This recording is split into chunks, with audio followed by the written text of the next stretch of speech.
Kingship and royalty has become a part and parcel of us, and it has also played a vital role in shaping us in the society. Today, I must say I feel awesomely great to be here with you guys again, and this is the Liz Talk Show right here in the Royal Palace. As you can see, we're not in our usual place. I am going to delve into a Nigerian kinship right here in Ghana. Yes, you must be wondering why and how come we have a Nigerian king in Ghana. We do. So grab your popcorns, stick and stay. I'll introduce my guest to you, or better still, I'm going to allow him introduce himself to you right after this break. Stay with me.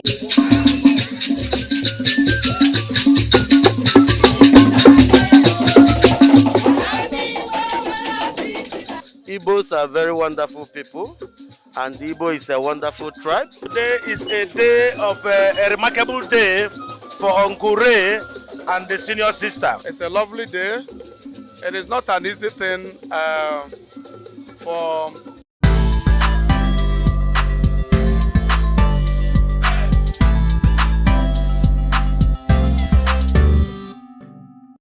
I am going to allow him look into the camera and introduce himself to you, my lovely guest watching me today. Igwe, welcome to the Liz Talk Show. Thank you. My name is Elizabeth Suman, but my fans call me Liz. I am enlightened and very elated to be here today for you and your royal members. So today I want you to look into the camera, that's your camera right there, and introduce yourself to the guest. Lizzie, thank you for coming to the Palace of Igbo Community in Ghana. Good day, audience. I am His Royal Majesty as a Dr. Ambassador Chukwudi Judy Henetu. I am the diaspora king of Igbo Community in Ghana. Thank you. You're welcome, Liz. Now, over 10 years on your throne. 12 years. 12 years, yeah, and counting. Would you say that you have met your expectations as a king? Not yet. Expectation of every human being is till the day God gonna call you home. Okay. The purpose of diaspora throne, we are still on it. We have not achieved what we are looking forward to achieve, but we have achieved greater part of it, believing God that we'll keep achieving every day.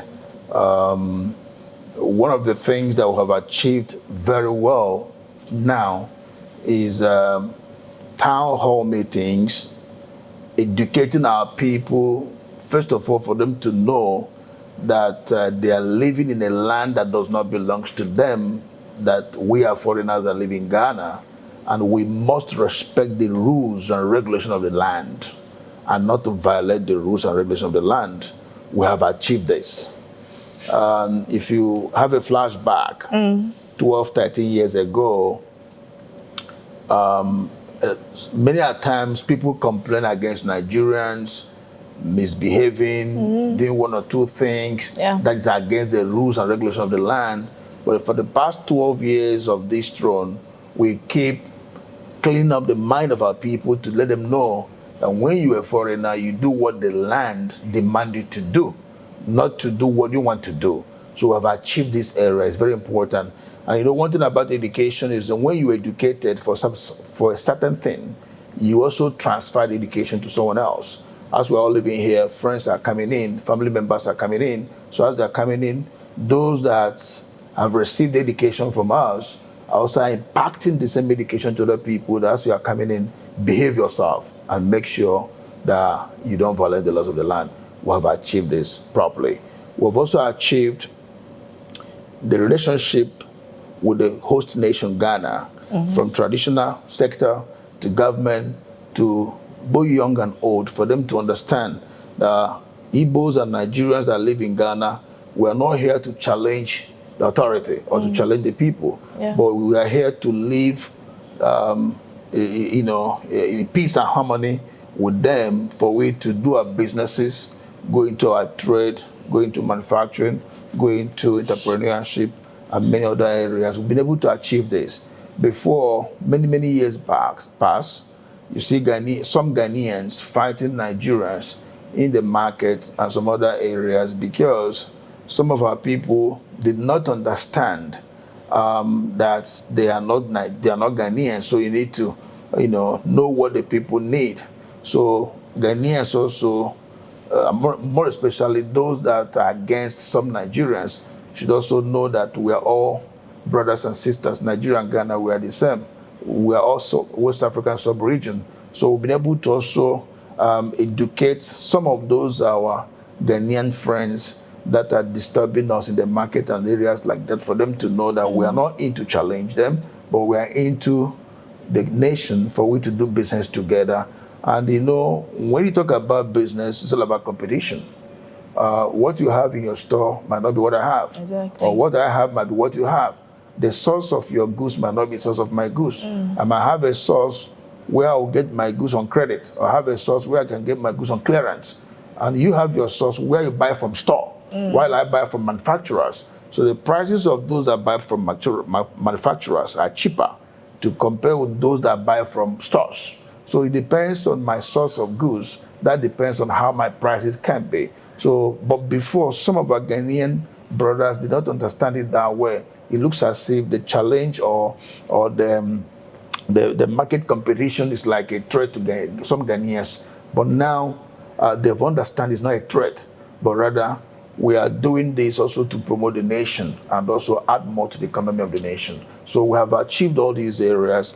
And again, we have also achieved introduction of Igbo culture to the society. What are the Igbo culture? Igbo culture is all about celebrating our Igbo Yam Festival, celebrating love among ourselves, celebrating unity among ourselves, celebrating understanding and peace among ourselves, celebrating being your brother's keeper.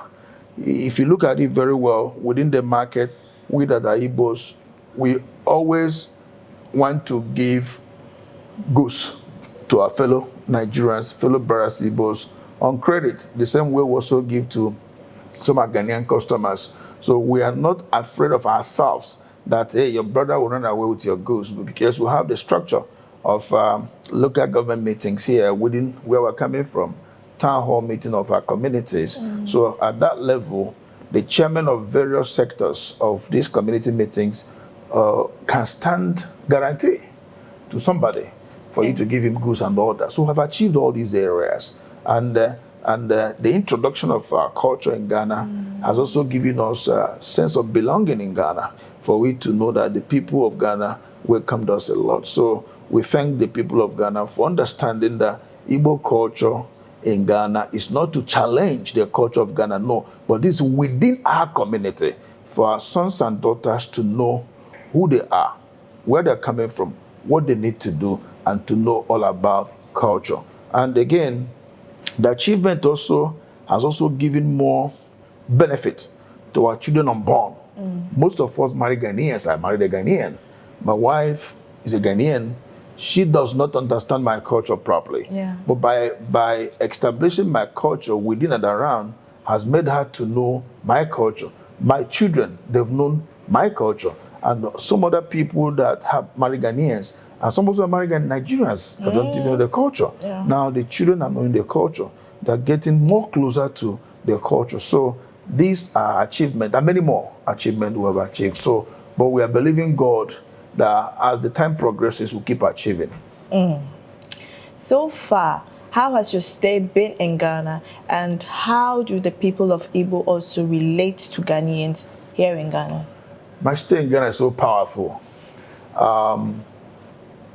Not just me alone, but every single Nigerian that lives in Ghana, we are comfortable in Ghana because our host nation love Nigerians, and we Nigerians love our host nation, Ghana. So our stay in Ghana has been comfortable, it's been beautiful, it's been relaxing. No insecurity in Ghana. Ghana is so wonderful that you can move from morning to morning, you're okay. The people of Ghana, they relate very well to us. Yeah. So our stay in Ghana is so beautiful, and we love staying in Ghana. Great. Kindly tell us a little background history of the Igbo people. Okay, from the history that we inherited till tomorrow, we heard that the Igbos came all the way from Israel, through the borders from one country to another, till we get down to Nigeria, a country called Nigeria. And we are part of the formation of Nigeria, and we are situated in the southeast of Nigeria. Before it was called Eastern Zone of Nigeria, but now, because of political demarcations, we are now southeast of Nigeria. And Igbo tribe is the only zone in Nigeria that the 5 core Igbo states speak only one language, being Igbo. We are made up of 5 political demarcated states. That's the Abia State, Anambra, Ebonyi, Enugu, Imo State. And these 5 core Igbo speaking states, we are one block. We speak Igbo together, and the tradition of Ndi Igbo is the same. Our performance of breaking of kola, performance of ofo, performance of marital rights, performance of umunna, performance of chieftaincy titles, performance of kingship, performance of Ndi Eze Igbo, performance of the native doctors, performance of whatever that made up Igbo is the same. So the history of Ndi Igbo is a history that is so long that sometimes a lot of people will tell you, if they start talking about the Igbo, it's going to take them from now to tomorrow. They'll not even finish talking about the Igbos. The history of Igbo is so deep. And Ndi Igbo, we are people that we shall love a lot, because our culture, our tradition is all about love, all about unity, and all about, coming together. So the history of Ndi Igbo is a very powerful history that people want to emulate to live like the Igbos. Igbos are the only tribe in the world. Anywhere you go, you did not find an Igbo man there. That means there's no life there. Pack your things and go away. So Igbos work so hard for the greenest pastures. Igbos work so hard to keep friendship. Igbos work so hard to make people around them to be comfortable. Igbos are one of the most powerful tribe in Nigeria that anywhere we go, we want to build a house. We want to establish businesses. We want to own businesses there. And remember, anybody that comes into your country, into your land, into your domain to set up a structure, the person is part of you. He don't want to be a problem within that area, because if he cause problem within that area, he will lose his properties. He will lose his business. So Igbos are the history of Igbos. We are unifier. We are people that we feel comfortable anywhere we are, and we also want to make ourselves comfortable anywhere we are. So our history is so deep that love is one of the most priority of every Igbo man. Hard work, second priority of Igbo man. Peace, third priority of Igbo man. Okay. Making people around us to be comfortable, and that priority, and many more. That's nice. And looking at you as an Igbo king, that means you stand solely for the people of the Igbo land. Do you allow other tribes from other places like Nigeria and other places right here in Ghana to come to you for assistance just in case they need any? Yeah, Jesus is the savior of the world, but he started from Israel. So the tribe that made me to sit where I am today is the Igbo tribe. Yeah.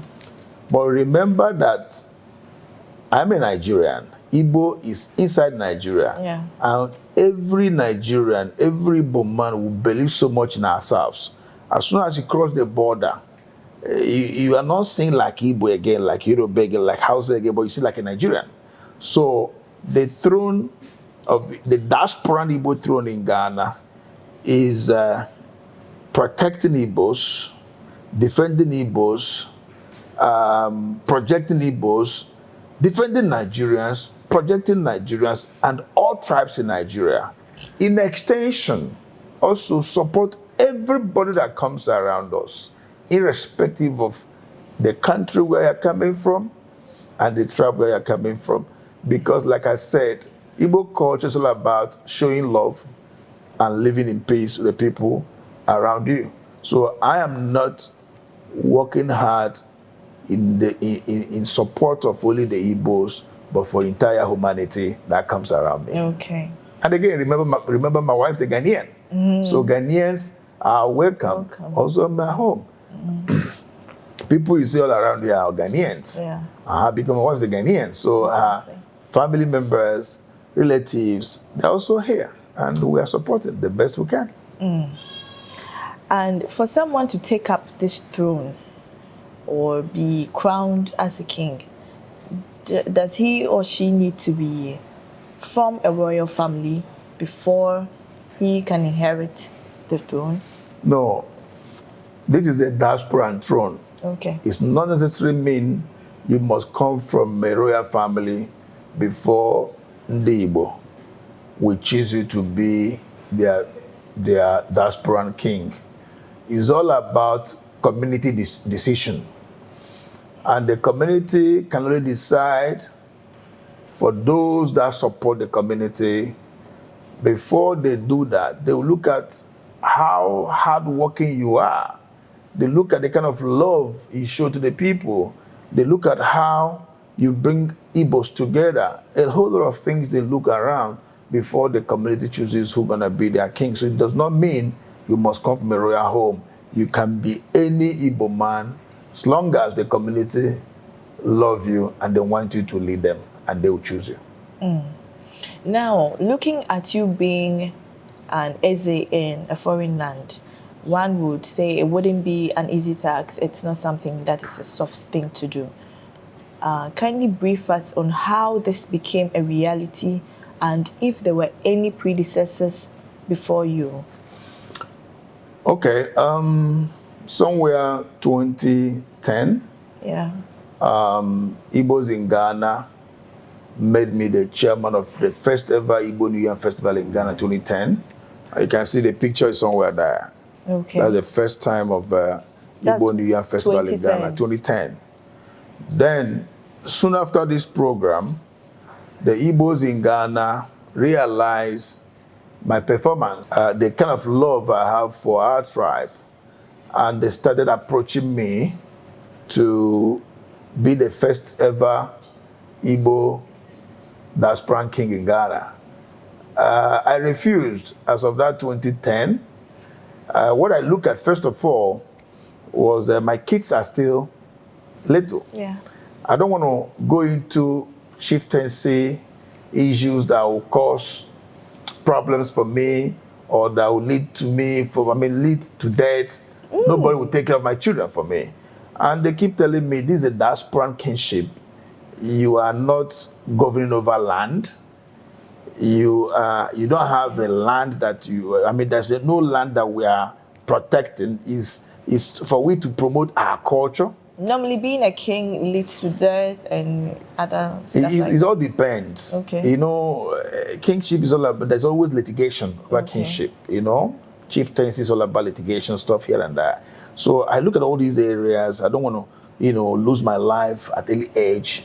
I don't want to put my children in danger. I told them I don't want it. And 2011, then 2012, then I accepted it. Okay. To be the first ever Igbo diaspora king in Ghana. And to God be the glory, I was made the Igbo throne in Ghana. The Igbo king in Ghana. And as a foreigner, we also reached out to the owners of the land, to Ghana Traditional Council, and other different paramountcies in Ghana, and make ourselves available, introduce ourselves to them, and let them know our intentions and the purpose of Igbo diaspora kingship is not to challenge the authority of the land, but is a kingship over the Igbo tribe. Like the way you have the Zamarawas, you have the Malians, you have the Yoruba Kabesi in Ghana, you have the Sariki of the Hausas and stuff like that. So the Igbo tribe, ours is called Eze. Eze, yes. The way some areas in Ghana, their kings answer Nana, some answer Nene, some answer Togbe, some answer Ni, some answer like the great kingdom of Dagbon, all those areas. So the Igbos is either it's called Eze or it's called Igwe, you know. So we made the paramounts to be aware who we are, what we are doing, and by the special grace of God, the people of the land, you know, love what we are doing because it's within ourselves and also to bring ourselves together. So by His grace, I am the first Igbo diasporan king in Ghana. Then the process of this, our fathers from home, because we have diasporan structure that crown diasporan kings. That was formed by Chief Emeka Odumogo Ojukwu. So there are kingmakers he ordained, and there are diasporan kings also he ordained, and from there many more was ordained. So we also flew them from Nigeria to come and establish Igbo diasporan throne. So they came here to crown me the first ever and give me the authority to crown other sub-Igbo kings under me. So of which the first ever I count was Eze Samuel Ekezie from Dansuma. Second, it says Kennedy Ginikanwa in Medina. The third, it says Chumo Kadibo Aranda Dotema. The fourth is Eze Andrew in Amasama. And Eze Andrew now, in his village, they have made him a king. He has gone back home. The third was Eze Victor Iminaflao. And the fifth is Eze Tony Olas in Domikpokwasi Ridge. The sixth is Eze Kingsley. Igwe Kingsley in Central Region. The seventh is Eze Abuchi in Kaswa. And the eighth is Eze Kingsley also in Ashama. And the last, but not the least, that we did December 22nd, that is in Tamale, Eze Collins. So all these are under me being their head. So, and the purpose of all this is for we to bring our people in those areas close to themselves, because only me cannot see to everybody. So we'll portion these different areas where people are. Before we do this, we'll go to the paramountcy of that area to let them know what we want to do, ask them for the traditional rites we should do for them, we'll do it, and they will also induct our people that we count over there in His kingdom, and we also perform our traditional rites as Igbo people. They do that before we do ours. That shows that the owners of the land has welcomed you to be a foreign chief in their land. So, looking at the term or the name Igbo Apprenticeship, would you say it has contributed to the successful entrepreneurship that we see amongst the Igbo people? Yes. What do you have to say about that? The apprentice formation has brought wealth in the people of Igbo. Reasons are a lot. If an Igbo man come now, maybe here in East Legon, maybe he has come to sell beads in a small shop. Tomorrow, he will go home to bring somebody from another home, not his own mother's house, from another home, to come and teach him how to sell bead. Maybe he's living in a small room. Next time, he bring another person. Maybe within 6 months, he has brought 1 or 2 people to teach them how to sell these beads. Now, this is my home. The next village, maybe I take somebody from there. You take somebody from here. Within 4 years of apprenticeship, at that apprenticeship you are with me, after 4 or 5 years, then I give you money. Okay. To go and start up your own business. You are no longer serving me now. You have learned the trade. Yeah. You've been mastered in the trade. You can now stand on your own. But during the service, there's nothing like during payment. the service, no payment. You came to learn. Okay. So plenty. You came to learn. So as you have come to learn, then I'll take care of your feeding, your clothing. Yeah. If you seek the hospital, anything that had to do with you, I will take care of that. That is the structure of Igbo. For the period of the 4, For the period 5 of 4, 5 years. It depends on how many years you agreed with the parents of that child. Okay. Then within 3, 4, 5 years, has mastered on how to sell this beads. Then you settle him. Now, remember that yourself, God has blessed you to a certain level. Immediately you settled him, you have also bring wealth in that family. Exactly. He will also take someone else again. So by his grace, if I've been able to build 2, 3 bedrooms in my village, I have also created wealth somewhere again that he can also set up a structure or something. So that is why if you come to Igbo land, we so much believe in service. Serve the people with all your heart and they will bless you. So you see the wealth is always spreading very fast in Igbo land because you teach me, I teach someone else. You bring me, I bring someone else to teach them the trade. Igbos, we are so much into trading and also manufacturing. Igbos are very hardworking people. Okay? Yeah. So it has fetched a lot of benefits to Igbos coming together to learn trade and to serve. Now, so let's go to your Yam Festival celebration. You can give us a little bit of history behind it, and then the preparation process, you take us through it, and the time of the year it's being celebrated. Okay. Igbo New Year Festival, first of all, Igbos believed that yam is the king of all crops. Okay. We plant all kind of crops, cocoyam, yam, cassava, pepper, all kind of crops. But our forefathers established Igbo New Year Festival to be the best festival, bigger than every other festival. And they celebrate yam bigger than every other crops. That's why in Igbo land, there are people, they count them king of yam. Okay. Your yam band, those days, it determine who you are. If you're a wealthy man, you should have a very large, Vast land and yam band. If you are not a rich man, you have a little. So when people are, just like in Ghana here, they do farmers there. Okay. And the winner goes home with the vehicle. Exactly. So the best yam farmer will also crown him the king of yam, something like that.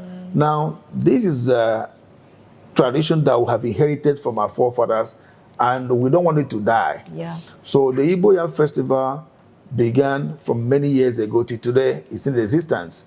And to cut it short, Igbo Yam Festival is a Thanksgiving time. We celebrate the festival from June, July, August, September, October. This is the time to harvest yam. So we are now coming together to say, God will thank you for giving us the opportunity to plant yam and every other crops. And now we have harvested the yam and we are alive to plant and to harvest. So we are thanking God who has made it possible. It's a Thanksgiving time. Okay. Now, we also ask him to give us life for we to be able to plant yam again the year coming and we'll be able to harvest it. So Yam Festival is a Thanksgiving time that Igbos set aside to celebrate every time, anytime in the world. Now, we, the Igbos that live in diaspora, we celebrate Yam Festival when our fathers back home, our kings, our elders, our family heads celebrate the Yam Festival between June, July, August. Then September up, you see Igbos around the world celebrate Igbo New Year Festival. That time our fathers back home have finished it, then we in diaspora will continue. It's also interesting to know that it's not only here in Ghana we have Igbo diasporan king. We have it almost all over the world, in America, in UK, in Russia, in Asia, in India. most of the West African countries, so we have Igbo diaspora king. So they celebrate the Yam Festival. And in Ghana here, we have celebrated the Yam. We started first 2010 in Ghana, but since I came into this throne, being on 30th of August 2012 till now, we have celebrated Yam Festival for 12 years. Wow. Every year we celebrate it. We're also going to celebrate again this year. We do it third Sunday of every September. Okay. And whatever the date may be, become the festival there. So this year will be 21st of September. And it will also interest you to know that last year we had over 20,000 people. Wow. And this year we're believing God will have more than that. And the venue we always use is a Satellite Park in front of Children's Park. So I also want to use the opportunity to invite you, Lizzie, and all your crew members. And everybody watching me all over the world to come for Igbo New Year Festival 2025. You will love it. It's a day we display all kind of masquerades. Those things you see in African magic is what we display live in Igbo Yam Festival. Masquerades, our beautiful outfits, all kind of things you see. And all the beads, accessories, a whole lot. Food, dancers. Okay. You know, you see them all. So come and be with us that day. And this leads me to my next question, and I want to find out if you are able to accept gifts or support from other people, if not from just the chiefs or the Igbo people. Are other people or other communities from other tribes also invited to come and support or share anything with you? And if it's in terms of support, what are you looking at? Igbo New Year Festival is a program that costs us a lot of money. We invite people from all over the world. Last year we had over 1,000 from Nigeria, 1,000 people, and many people. Remember, we take care of 8 tickets for royal fathers coming from Nigeria. We take care of hotel bills. We take care of vehicles that move them around, you know, the cost of hire vehicles in Ghana, how it is. We take care of venues. We take care of decoration. We take care of chairs. We take care of food. We take care of a whole lot. So it costs us a lot of money to run Igbo Yam Festival every year. It runs in thousands of dollars. And we are very, very open to receive gifts from people, either in money, that's in cash or in kind, or any way you think you can sponsor us. If you also want to monopolize Igbo Yam Festival to be the #1 sponsor, only you to sponsor it, please, you are welcome, because it's a program that attracts people from all over the world. If you even just get into YouTube and type Eze Igbo Ghana Yam Festival, you will see what I'm talking about. It's not a hidden thing. So anybody coming to sponsor us as the biggest sponsor. I mean, one person we can sponsor it. Everything. So you come. You are welcome. Come to me in the palace. We'll discuss it.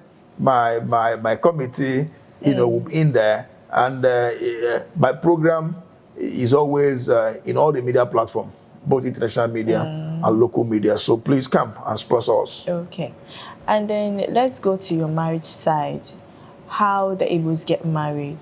You know, it's being heard, there's a notion that Igbos can marry within the wife's family or the woman's family, as in 2 sisters getting married to 1 man, or 1 man getting married to maybe a sister and another sibling, like a cousin or something. How true is that?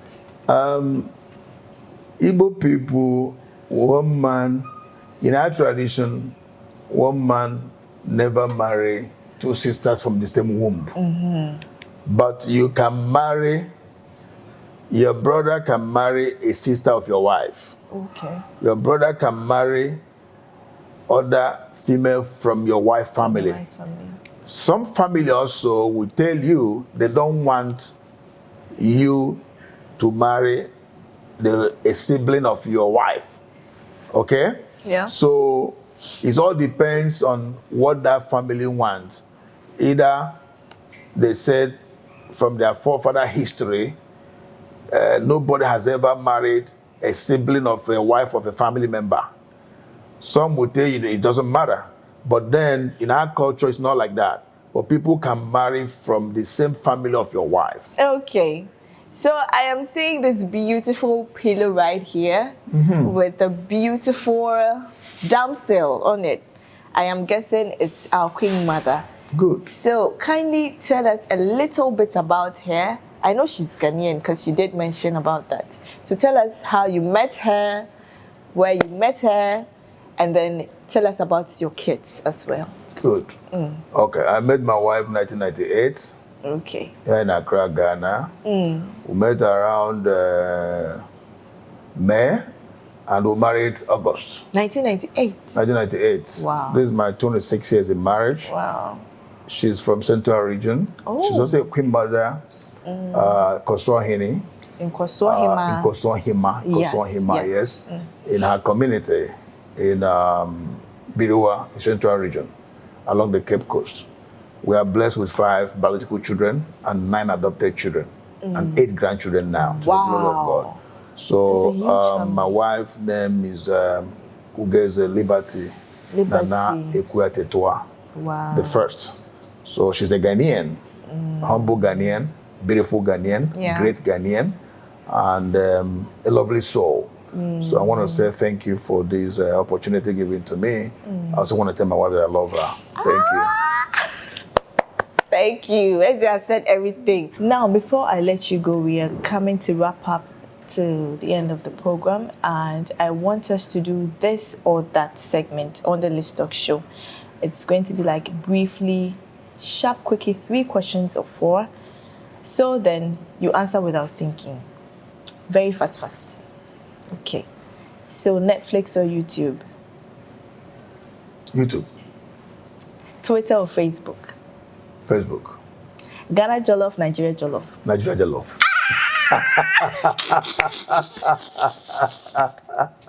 Hey! I'm not going to go on again. I'll leave it there. Finally, my last question. What excites you about Lagos City? What is the one thing that intrigues you about Lagos? Because this is Let's Lagos. We're doing Lagos and everything Lagos. So tell us one thing that excites you about Lagos. First of all, Lagos is the New York of Africa. Okay. A city where everybody is up and doing. A city where whether you are pregnant, whether you are one-leg man, you jump Molua. Exactly. A city where nobody cares whether you are not moving fast or you are moving fast. Everybody is working hard to succeed. A city where you can pick money on the street. Wow. Not just physical money, but opportunity on the street. A city where when you live in Lagos for just 1 year, there's no country in the world you cannot live. Wow. Just 1 year alone in Lagos, you'll be transformed. Wow. A city where you can meet your destiny helper. A city where the world is afraid of. Hey. A city where the world is also happy to be part of Lagosians. So Lagos is the best city in the world. Thank you. Thank you. Igwe Eze or Chukwudi has said everything. I even asked him to say just one thing, but what you heard, you can just dispense it to yourself. This has been another end of the Let's Lagos. This episode has been an exciting one. We did it right here in His Royal Majesty's Palace. A very nice and majestic one, as you can see. I leave you with this piece of advice for 2025. Walk in grace. Watch what you do. You are not responsive to everything. Pick and choose what you respond to. A lot of people walk around with spirits, with their demons, with different entities, not just the physical personalities that you see. So choose your battles wisely. Pick and choose what you do. Let grace guide you in every dealing of yours, in your everyday activities. My name is Elizabeth Suman. You can call me Liz, and this has been a nice ending of another episode of Let's Lagos show. Till I come your way, same time next week, Don't forget to watch Listeners Lagos show right here on GH1 TV, Saturdays 9 p.m. I got you glued to your seat.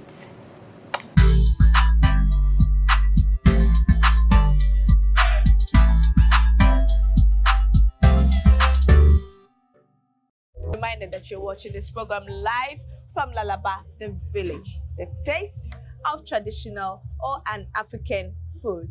Now, they have lots of specialties that is being made here, from wine and then traditional meals exclusively right here in Lalaba. As you can see, I have some cola nuts and some bitter cola as well.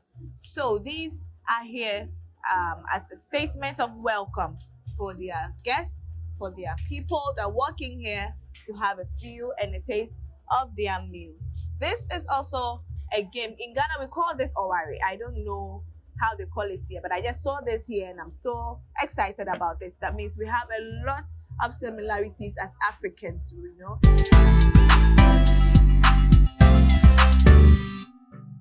Good evening, ma. Welcome to Lalaba Bar and Restaurant. Thank you. So this is the menu for food and this is the menu for drink. Okay. Just check anyone you want. And let you know. But before I do that, Listeners Lagos, you know, we go to eateries and then we make sure we check out their signature food as well. So Lalaba, the village, basically, what is your signature food? They are for African food and drinks. African food and drinks. Yes. Okay. So I have one guy with me here and he's a waiter here. We're gonna go into the menu. He's giving me the menu. Basically, we have one for their drinks and this for your food, right? Yes, ma'am.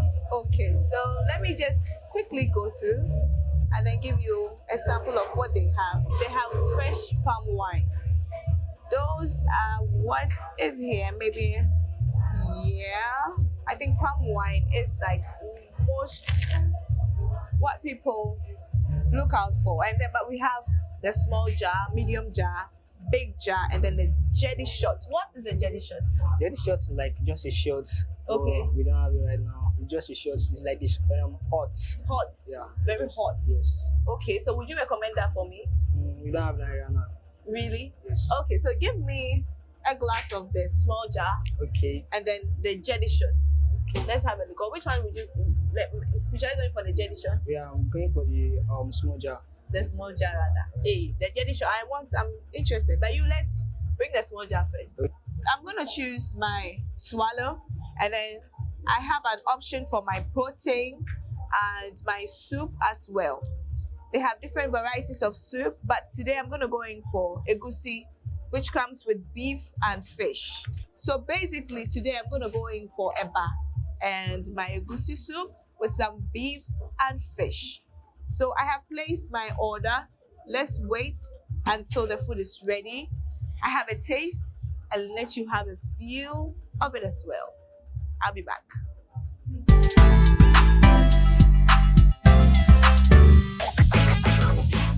This is fresh waffle. Fresh. Yeah.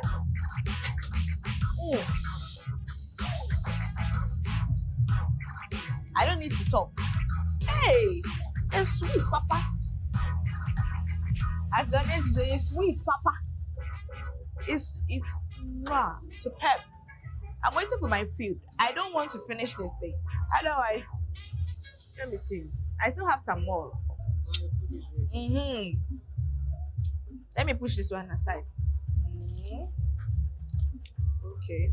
Because this place is the village, they typically serve everything in the natural state, like in a calabash as you're seeing it right here. Okay, let's go to the food. So, oh, this is beautiful. As you can see, my eba has been molded nicely in this pot. It looks so beautiful, right? And appetizing. Okay. And then this is my melon soup, ready to eat. So let me give you a taste of how it feels.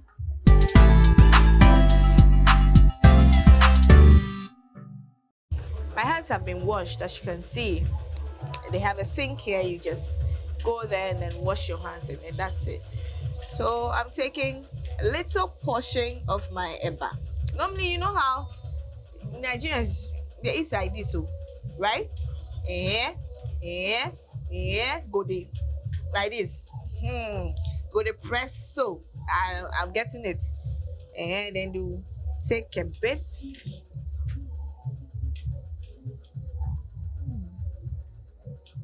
Okay. Hey, it's actually tasty. It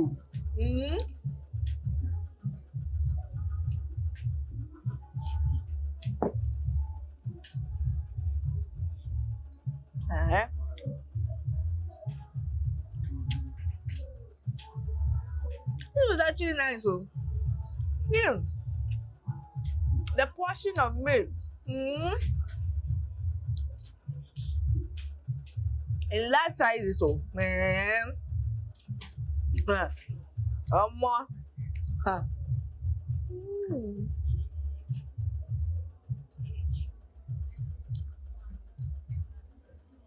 Okay. Wait, let me take the last one. Okay.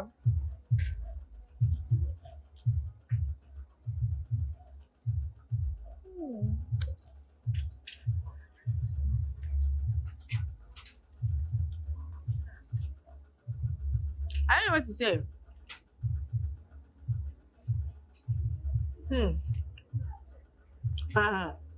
Oh boy. If I want to eat here, we will not close today because this food basically for me alone. I love what I just tasted. The food is very tasty. The melon soup with the ugu leaves, I think it's something that I recommend to anybody who works in Lagos, who wants to eat something traditional. You can just walk into here, especially Lalaba, the village, and then order for this. This is so tasty. I mean, it's so nutritious. It has everything in its right proportion. Everything is okay. I don't know how to, but I'm going to put it right here so I can go back into my food. I need to finish this up because it was made solely for me. Thank you for making time on this segment of Lace That's Lagos. I am still exploring. Who knows, I might be next to you in my next segment, coming close to you. Today, we came on the mainland, Lalaba, the village, the taste of traditional meals. This is the end of the segment. My name is Liz. When you see me in town, just holler at me and I will holler back at you. Let me enjoy my meal.